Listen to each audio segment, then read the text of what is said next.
بسم اللہ الرحمن الرحیم۔ السلام علیکم۔ 8 فروری 2024 پاکستانی قوم کے لیے حقیقی آزادی لینے کا ایک سنہری موقع۔ دوستو، 2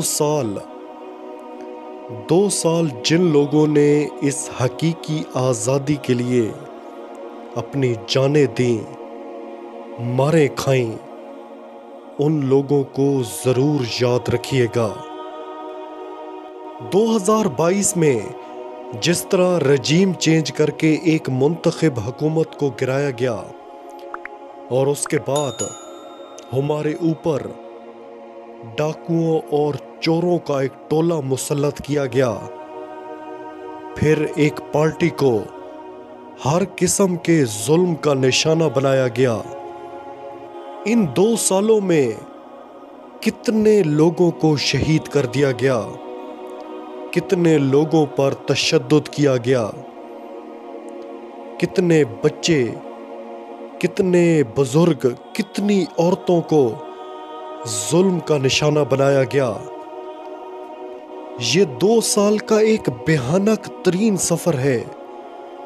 مجھے ارشد شریف کا چہرہ نہیں بھولتا، مجھے ذل شاہ معصوم، مجھے وہ موزم جس طرح اس کے بچے اس کی ڈیڈ باڈی کے قریب بیٹھے تھے، مجھے وہ نہیں بھولتے، مجھے روتا ہوا، سر پیٹتا ہوا اعظم سواتی نہیں بھولتا، مجھے وہ معصوم بچہ نہیں بھولتا جو اپنے باپ کی یاد میں سسک کر تڑپ تڑپ کر مر گیا۔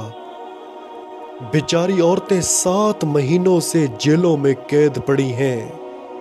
یاسمین راشد کینسر کی مریضہ، 75 سال عمر، عالیہ حمزہ، صنم جاوید، طیبہ راجہ اور نہ جانے کتنے نوجوان بیچارے ابھی تک جیلوں میں قید پڑے ہیں۔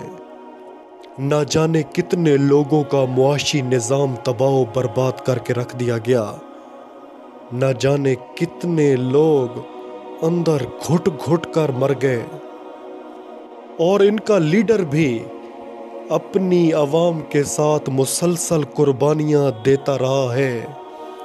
جس طرح عوام نے ماریں کھائیں، اسی طرح لیڈر نے بھی گولیاں کھائیں۔